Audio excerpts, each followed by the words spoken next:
단타를 하기 위해서 가장 필요한 거는 사실 어떻게 보면 그 다음에 매수자가 필요한 거잖아요. 그럼 그 다음 분이 호구가 아닌 이상은 나도 남겨 먹을 게 있어야지 사겠다라는 그런 이유가 있어야지 사실 이제 매입을 하신단 말이에요. 안녕하세요. 삼성동에서 부동산 하는 언니들 3번입니다. 오늘은 건물 투자에 있어서 여러분이 정말로 궁금해하실 단타에 대해서 좀 얘기를 나눠보겠습니다. 집사가 보기에 요즘 빌딩 매입 매각 시장에서는 단기 투자가 어떤 것 같아요? 지금 현재 시장에서 디벨로핑을 해서 건물을 매각하겠다라는 수요가 사실 상당히 많아요. 저희 손님분들도 한 대부분의 한 60-70% 많으면 80% 이상 분들이 뭔가를 내가 매입을 해서 디벨로핑해서 팔겠다, 즉 단기용으로 보겠다 하시는 손님들이 워낙 많으신데, 단타를 하기 위해서 가장 필요한 거는 사실 어떻게 보면 그 다음에 매수자가 필요한 거잖아요. 그렇죠. 네, 그죠? 근데 지금 현재 시장에서는 뭔가를 디벨로핑 하시려는 분들이 많지, 신축을 매입하시려는 분들은 많이 없어요.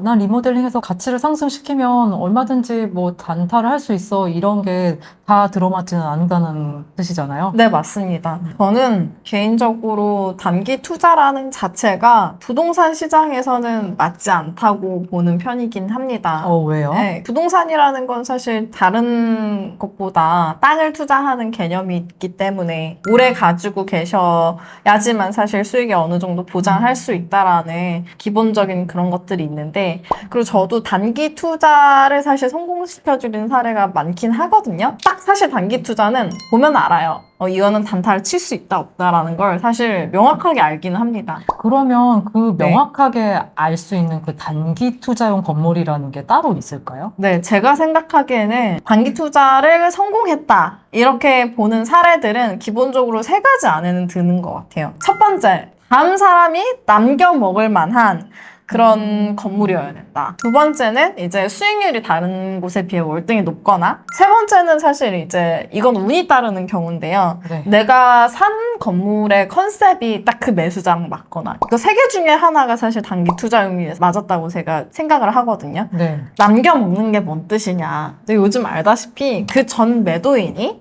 얼마의 건물을 사고 팔았는지 알아요. 그죠? 그쵸.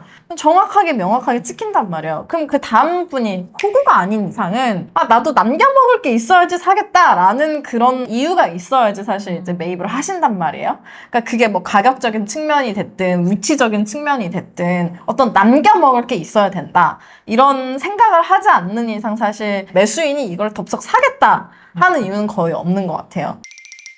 그럼 집사가 지금까지 이제 상담을 하면서 네. 손님한테 이거는 진짜 단타용 건물입니다, 네. 이렇게 말씀하신 적이 있었나요? 네, 있어요. 그러니까 저희가 얘기하는 그냥 일반적인 2018년, 19년, 20년 시장 제외하고 23년 시장이 안 좋았음에도 불구하고 24년 초반기에 제가 얘기한 건물이 한 개가 있거든요. 양재 시민의 숲 3번 출구 앞에 있는 건물입니다. 지금 찍히기로는 128억, 평당 한 1억 2,800 수준에서 이제 매각이 됐다고 나와 있는데요. 네. 위치적인 면으로 봤을 때 어떠세요? 역출구 바로 앞이고 네네. 대로변에 위치해 있으니까 네네. 굉장히 입지적인 측면에서 독보적인 것 같습니다. 네, 맞아요. 가시성이 상당히 사실 좋았거든요. 여기 양재 같은 경우에는 사실 이면에 들어가 있는 건물은 제외하고 이제 대로변이나 한 칸 이면 정도 같은 경우에는 일반 투자자들도 찾기는 하지만 월등히 사무실을 사옥으로 쓰겠다 하시는 분들이, 사옥으로 찾으시는 분들이 가장 많긴 하거든요. 네. 주변에 보면은 평당 이제 대로변에 팔린 가격들이 한 1억 5천, 1억 6천 수준이 사실 시세는 맞았었어요. 네. 근데 저게 지금 128억에 찍혀 있는데, 저는 저거를 2024년 2월 달에 105억, 그러니까 평당 1억 500만 원에 팔았습니다. 저는 확실하게 저 물건을 보고 저거는 입지적으로나 가격적으로도 단타용 물건이 맞다, 대표님 매수자가 매입하신 105억 정도의 가격이 정말로 후회 안 되시는 가격이라고도 말씀을 드렸거든요. 근데 결국에는 2주 후에 128억에 한 번 더 매각이 됐어요. 사실 그래서 이제 매도자 분하고도 많은 좀 문제가 있긴 했었는데, 요 정도 돼야지만 제 입으로 단타용입니다 라고 얘기할 수 있고요. 그래서 이러한 건물이 단타용 건물의 딱 들어맞는 그런 사례라고 말씀을 드릴 수 있을 것 같습니다. 그럼 단타형 건물이 어떤 건물인지 아까 설명을 했잖아요. 그렇다면 내가 그 단타형 건물을 매입을 했어요.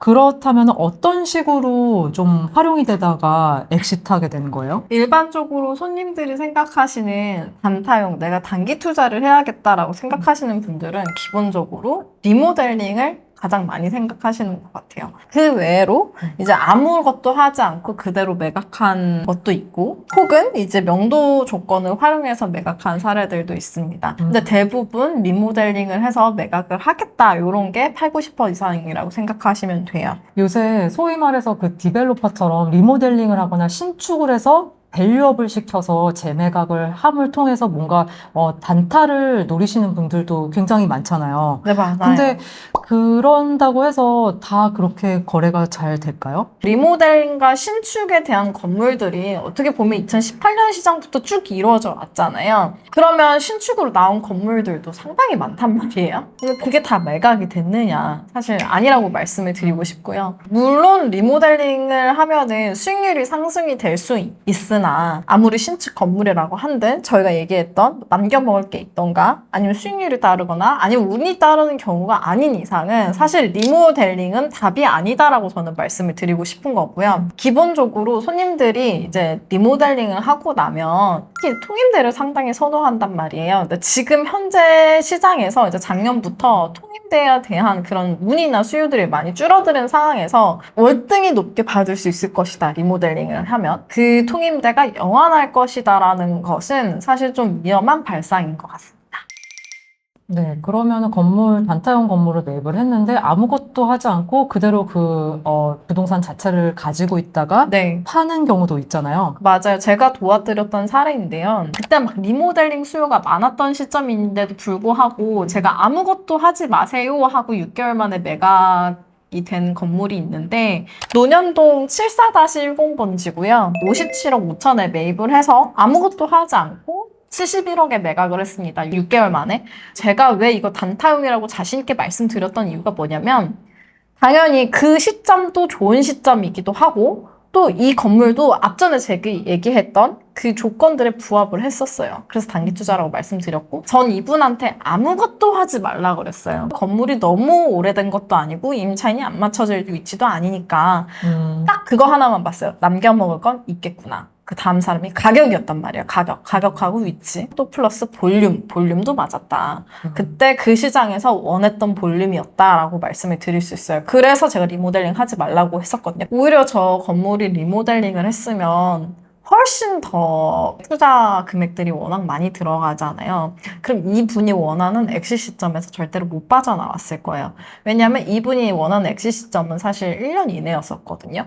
리모델링으로 투자하지 않았기 때문에 그 다음 분이 이걸 보고서 이 가격이면은 충분히 본인도 남길 게 있을 것이다 라고 생각을 했기 때문에 매각이 된 사례입니다. 그래서 무조건 리모델링을 하면은 뭐 재매각이 빠르냐, 또 사실 저는 말씀드리기는 어려울 것 같습니다. 그거는 단가를 따져보고, 그리고 건축비도 따져보고, 제가 말씀드렸던 조건들을 충족시키냐가 가장 중요한 것 같아요. 명도 조건을 활용해서 또 엑시트할 수도 있잖아요. 네, 맞아요. 손님들이 사실은 매입하시는 분들이 리스크를 사실 덜고 싶어 하시는 게 가장 많잖아요. 네. 그래야지만 바로 디벨로핑을 진행할 수 있고, 위치가 워낙 좋고 가격이 워낙 좋은데 매도자가 명도를 안 해줘요. 그런 건물도 분석을 해보셔가지고 이제 매입을 하시면은 차기 매수인한테 매력적인 그런 가격이나 아니면 조건들이 되면 단기 투자가 가능하거든요. 저희 방이동 건물 매각한 것도 저희는 이제 60억에 매각을 했는데, 명도 조건이었으면 매도자한테 훨씬 더 높게 가격을 주신다는 분도 있었기 때문에 단순하게 리모델링만 단기 투자의 답이다 이렇게 얘기할 수는 없습니다. 다만 이 명도에 관한 부분들은 많은 그런 컨설팅과 상담이 필요한 부분이기 때문에 섣불리 판단하시기는 어려울 것 같습니다. 단타형 건물을 매입해서 아까 집사가 얘기한 대로 세 가지 방식으로 운용을 하다가 엑시트를 할 수가 있는데, 이렇게 잘만 하면 좋겠지만 위험성도 충분히 있을 거잖아요. 네, 그쵸. 그래서 위험성을 해지할 수 있는 가장 큰 방법은 뭐냐면, 기본적으로 내가 단기 투자용으로 샀긴 했지만, 장기 투자 관점에서 보는 것도 되게 중요해요. 모든 사이클들이 항상 좋을 수만은 없고, 항상 나쁠 수만은 없잖아요. 네. 그렇기 때문에 그 사이클이 언제 올지 모르기 때문에,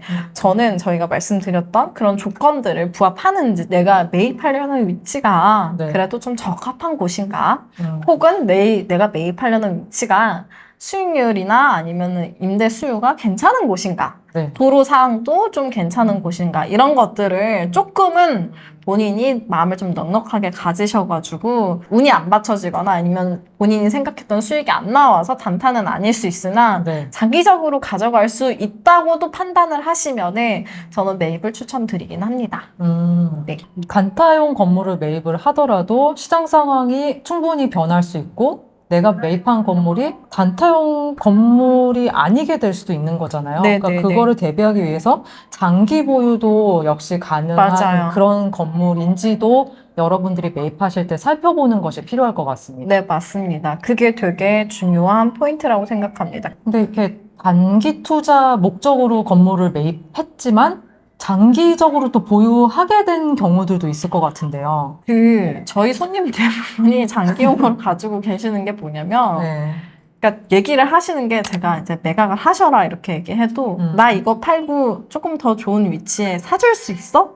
를 답하자면 답을 못 하겠어요. 그러니까 애시당초에 투자 맞아요. 단기든 장기든을 떠나서 너무 좋은 위치에 네, 맞아요. 좋은 가격에 사서 그런 게 아닐까 싶습니다. 그래서 이제 장기용으로 보신다면 사실 단기도 가져갈 수 있고 장기도 가져갈 수 있는 그런 다양한 관점들이 생기잖아요. 네. 그래서 너무 단기에만 꽂혀 있지 마시고 웬만하면 단기, 장기 같이 보시는 게 좋을 것 같습니다.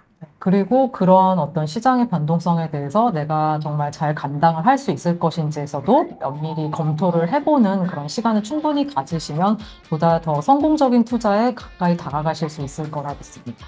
장단기 모두 가져갈 수 있는 좋은 건물을 면밀하게 살펴보실 수 있는 가이드라인이 저희의 마음이고 그 마음이 잘 전달되었기를 바라면서 저희는 또 다른 내용으로 다음 시간에 뵐게요. 안녕.